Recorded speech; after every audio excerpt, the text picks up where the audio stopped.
Your Holiness, Your All Holiness, Your Beatitudes, brothers and sisters in Christ, dear friends.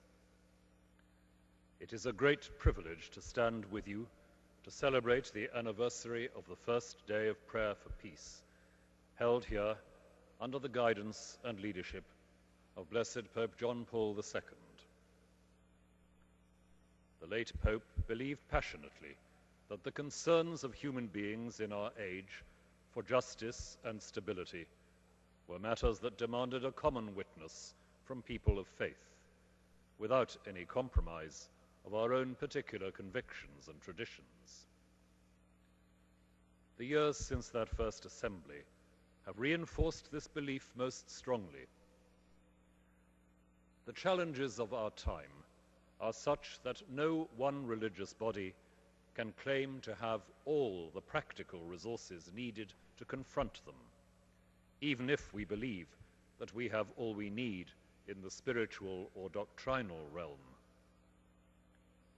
So we are here, not to affirm a minimum common ground of belief, but to speak out of the depths of our traditions in all their distinctiveness, so that the human family will be more fully aware of how much wisdom there is to draw upon in the struggle against the foolishness of a world still obsessed with fear and suspicion, still in love with the idea of a security based on defensive hostility, and still capable of tolerating or ignoring massive loss of life among the poorest through war and disease.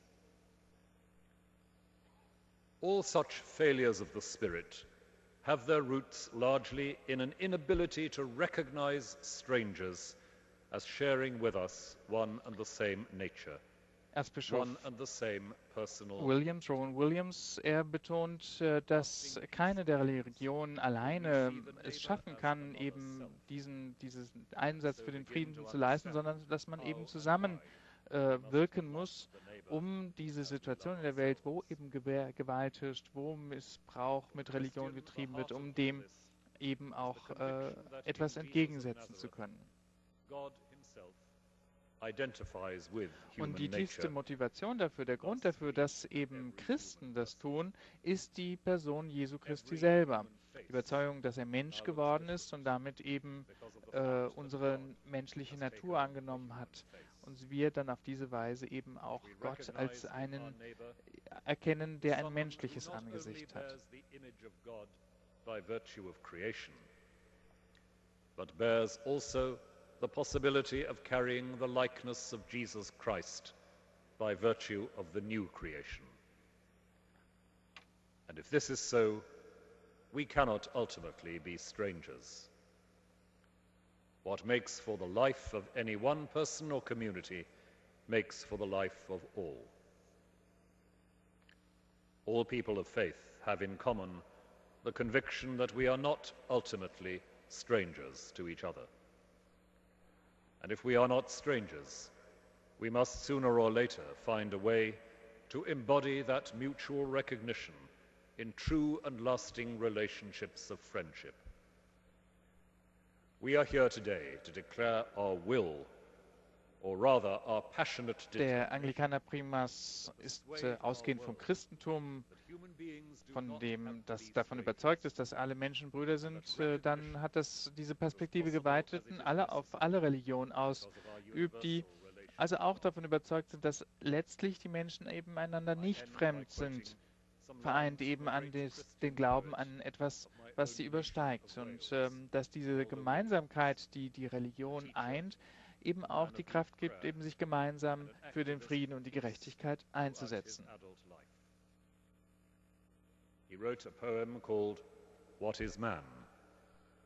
And these are the opening verses. What is it to be alive? To dwell in a great hall between narrow walls? What is it to recognize? To find a single root beneath all the branches? What is it to have faith? To stay still at the hearth until we are ready to receive our guest. What is it to forgive? To find a way through the thorns, to stand alongside our old enemy. May God help us to answer such questions in such a way, by means of our words and our witness. Ja, und der Ehrenprimas der Anglikaner hat mit einem sehr beeindruckenden Gedicht von Waldo Williams, einem walisischen Dichter, seine Rede abgeschlossen.